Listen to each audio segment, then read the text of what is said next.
Plants and goldfish. Two things that seem to be like oil and water. However, plants like Java Fern can survive, and we have more to suggest. Let's dive in. Java Fern is a hardy plant that thrives in low-light environments without the need of expensive equipment or added carbon dioxide. This is ideal for goldfish tanks, as the fish won't damage its fibrous leaves. It should not be planted in the substrate, but can be added or attached to ornaments instead. This allows it to thrive without being dug up by your goldfish. This makes them great for bare-bottom tank setups. Java moss is a versatile aquarium plant that adheres to surfaces by using their sticky ends called rhizoids. It thrives in low-light tanks and doesn't require any special equipment. Goldfish may be curious enough to disturb it, but the plant can quickly recover from any damage caused by them. Anubias plants are recommended for goldfish tanks as they thrive outside the substrate, absorbing nutrients from the water column. It's advised to attach them to rocks or driftwood to prevent their roots from hitting the substrate. They're hardy but slow growing and are prone to algae. The good thing is that goldfish typically don't eat their leaves. These species are a rhizome plant, and its rhizomes should be exposed to water to avoid any issues. Ideal for low to medium light setups. If you'll be getting other plants, consider their light intake and requirements as well. Marimo moss balls are algae and not technically plants. These tennis ball looking things are easy to care for and are favored by most goldfish. They help keep the aquarium clean by removing nitrates and supporting beneficial bacteria. Rotating the moss balls occasionally and rinsing them during water changes are good care and maintenance practices for this plant. The African onion plant is a bulb that thrives when fully submerged in fresh or brackish water and is commonly used as a background plant in aquariums. No, it's not an onion, but its appearance does resemble that of an onion root and its tops. It's suitable for goldfish tanks due to its hard, damage-resistant leaves. However, it requires moderate to high light. Some goldfish keepers opt to grow in a pot or vase with root tabs for convenience due to the goldfish's tendency to uproot planted specimens frequently. One thing to take note of about this plant is its size. It's not a tiny plant, so you can expect that it'll take up a lot of space in the fish tank. Fortunately, goldfish don't need a lot of space, so this shouldn't really be a problem. Water Sprite's a versatile plant, and it's a rapid growing species suitable for goldfish tanks. You can either get the rooted version of it or be left floating.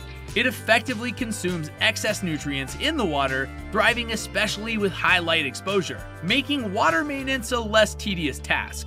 Consider adding CO2 if the growth rate needs improvement. Moreover, this plant gives a more natural look to your tank because of its appearance, and if you're looking to house another fish species, this can also be a good place to hide. Elodea is a popular stem plant in goldfish tanks. It's fast-growing and can keep up with typical goldfish behavior. The name encompasses various plant species, with some growing very large and potentially taking over a tank. These plants can be positioned in the background or as floating plants, with the floating ones growing faster due to increased light exposure. Now that you know what plants can work best, let's discuss why keeping plants with goldfish is such a challenge. Keeping plants in a goldfish tank can be challenging due to their tendency to eat and destroy plants. Now, I know that you'd like to keep your tank aesthetically pleasing to the eyes, but goldfish tend to destroy many plants. Here are some of the challenges of having plants in your goldfish tank. First, temperature. Goldfish prefer colder water temperatures around 68 to 74 degrees Fahrenheit, also being 20 to 23 degrees Celsius, so tropical plants are a no-go. The aquarium plants selected should thrive in lower temperatures. Second, plant placement. Your goldfish may tend to uproot plants that require a substrate, so it's best to pick plants that thrive while floating or ones that like to be attached to ornaments like driftwood.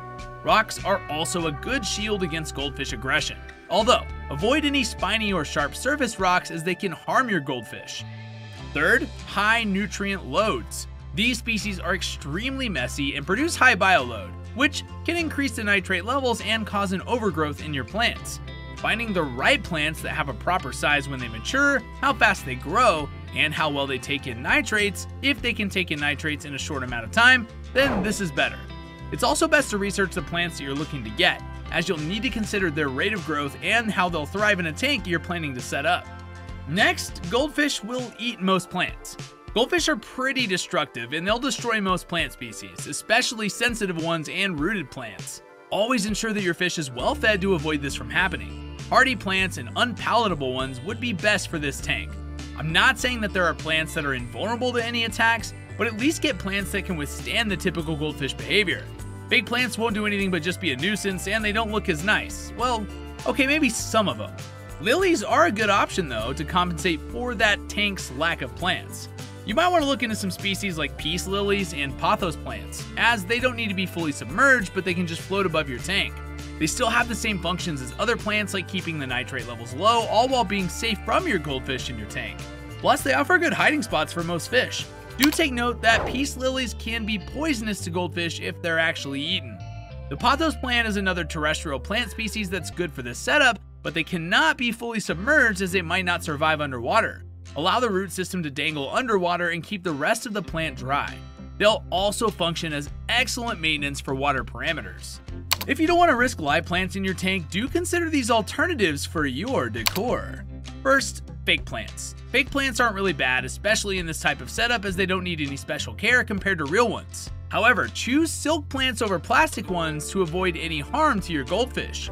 Fake plants will also be relatively cheaper than live plants, as they require less upkeep compared to live plants, because you won't need any fertilizers, suitable substrates, lighting, etc.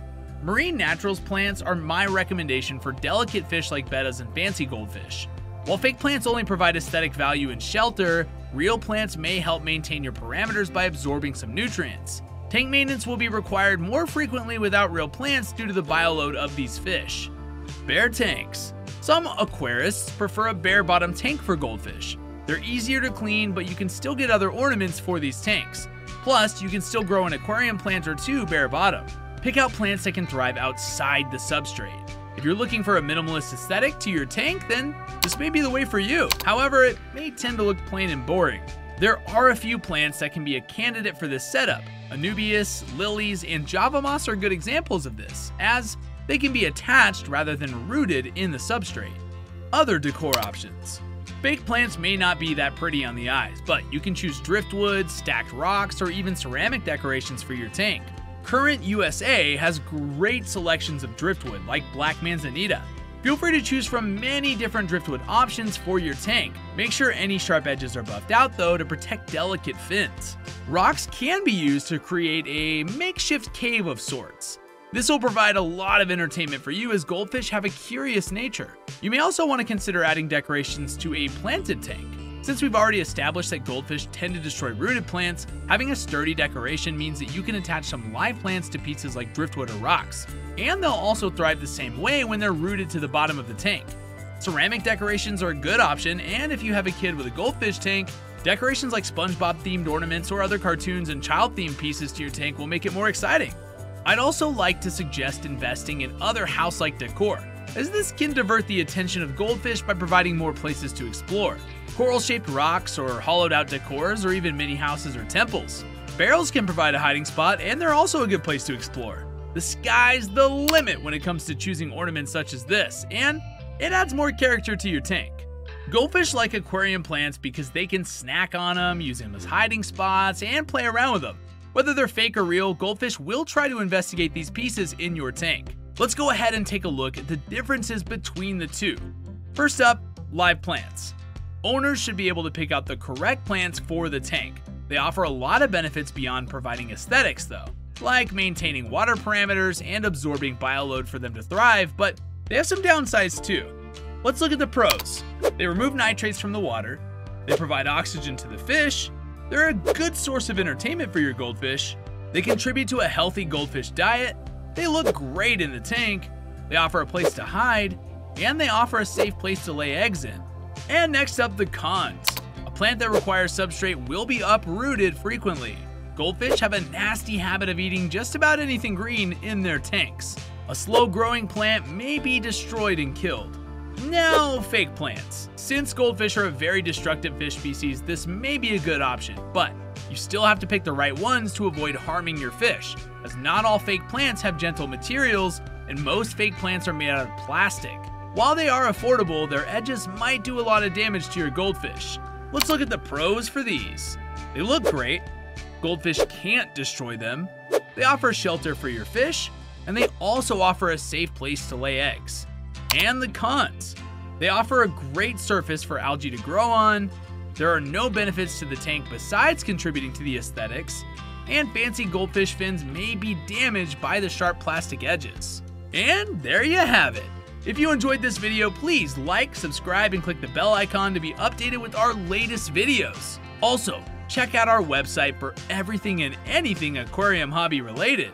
Or better yet, click on the next video to your right. Until next time, we'll see ya.